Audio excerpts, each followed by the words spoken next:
আসসালামু আলাইকুম রহমতুল্লাহি ওয়া বারাকাতু। আমি আমার কর্মকর্তাবৃন্দ আমাকে যারা দেখতেছে তাদের প্রতি আন্তরিক অভিনন্দন এবং এক বুক ভালোবাসা উপহার দিতে চাচ্ছি। তাই আনিস স্যারের কাছে আমি গত বছর একটা দরখাস্ত করলাম যাকাত ফাউন্ডের থেকে কিছু টাকা পাবো এই বিনিময়ে একটা দরখাস্ত করলাম, কিন্তু স্যারে আমার দরখাস্তটা মঞ্জুর করে নাই। আমি ঈদের পরে স্যারের কাছে অফিসে যাওয়ার পরে স্যার আমাকে বললো আমি আনতে পারি নাই। কিন্তু আপনারা যারা আমাকে দেখতেছেন এবার রোজায় আশা করব স্যার আমার যেন দরখাস্তটা মঞ্জুর করে এবং আমাকে যেন যাকাত ফাউন্ডের থেকে কিছু দেয়। স্যারে হয়তো জানে না আমি স্যারের কি কাজগুলা করি।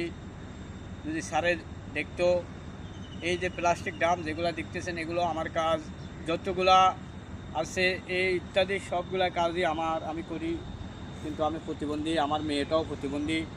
আমি স্যারের কাছে আশা করব যেন আমার দরখাস্তটা মঞ্জুর হয়। আমার মেয়ের একটা চোখ অপারেশন করতে প্রায় 35 থেকে 40,000 টাকার মতো যাবে। স্যারের কাছে আমি বিনয়ভাবে অনুরোধ করতেছি, আপনি আমার মেয়ের জন্য একটু রহম করেন, দয়া করুন এবং আমার মেয়েটার চোখের অপারেশনটা যেন হয় এটা আশা করব। আমার দরখাস্তটা কবুলার মঞ্জুর করে আমার মেয়ের চোখের অপারেশনের কিছু পয়সাগুলো যদি দেন স্যার, আমি খুব আপনার কাছে দুঃখিত থাকব এবং আপনার কাছে খুব বিনয়ভাবে অনুরোধ করতেছি আমার এই যেন কথাগুলা আমার স্যারের কাছে যায় এবং মামুন স্যারের কাছে, রিঙ্কু স্যারের কাছে অনুরোধ করতেছি আমার দরখাস্তটা মঞ্জুর করে দিয়ে আমার মেয়ের চোখের অপারেশনটা যেন হয়।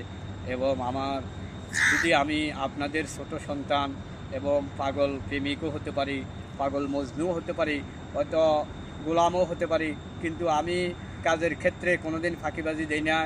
আমি যতটুকু আমার নিজের দেহের প্রাণ দিয়ে, যৌবন দিয়ে, রূপ দিয়ে যেতটুকু আমি কাজ করার জন্য চেষ্টা করি, তবে আমার কাজে কোনোদিন ভুল ত্রুটি পাবেন না। ভুল ত্রুটি আমি করিও না।